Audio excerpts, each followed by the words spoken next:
भारत में पिछले 7 साल में जो नंबर्स ऑफ जॉब्स क्रिएट हुए हैं वो जनसंख्या वृद्धि के अनुपात में ज़्यादा हैं। और जो लोग ये कहते हैं कि रोजगार के हालात खराब हैं वो गलत।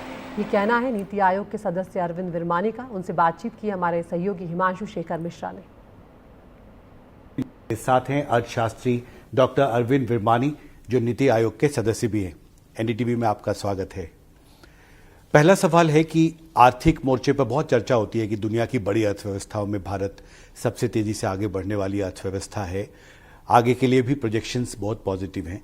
अभी रोजगार के मोर्चे पर आपको क्या लगता है सबसे बड़ी चुनौती क्या है सरकार के साथ? वर्कर पॉपुलेशन रेशो पिछले 6-7 साल ऊपर जा रहा है। इसका मतलब है कि नंबर ऑफ जॉब्स जो हैं those are growing faster than the population growth rate.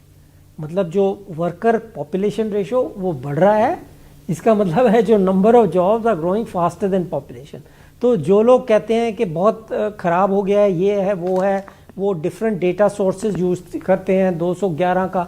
मैं खाली कह रहा हूँ एक कंसिस्टेंट डेटा सीरीज आप लो, उसको जोड़ने की ज़रूरत नहीं है या क्या है कंसिस्टेंट नहीं है।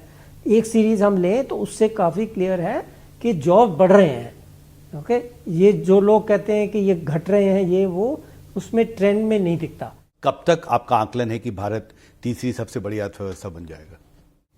तो तीसरी एक्चुअली अब पीरियड आगे आता जा रहा है क्योंकि आपने सही बोला जो आपने शुरू किया था। और इंटरनेशनल लोग वो समझ रहे हैं कि जो दुनिया है ना, बोथ बिकॉज ऑफ जो 2008 फाइनेंशियल क्राइसिस जिसको कहते हैं ग्लोबल फाइनेंशियल क्राइसिस हुआ और पेंडेमिक हुआ, इन सब से और उसके impact disruption of supply chain, ये वो जो वॉर्स हो रही हैं यूरोप में, मिडल ईस्ट में, इस सब से लग रहा है कि जो और कंट्रीज़ हैं उनको ज़्यादा नेगेटिव इफेक्ट हो रहा है, हमें इतना नेगेटिव इफेक्ट नहीं। तो एक्चुअली हमारा कैचअप पीरियड अब कम हो गया है। मैं पिछले साल तक शायद आपको भी मिला होगा, मैं कहता था 3 से 5 साल में हम थर्ड लार्जेस्ट। अब मैं कह रहा हूँ विद इन 3 ईयर्स, 3 साल के अंदर हम थर्ड लार्जेस्ट हो जाएंगे। नॉट ओनली दैट, अब मेरी जो करंट फोरकास्ट है कि हम अपर मिडिल इनकम कंट्री बन जाएंगे by around 2030, which will be a big thing.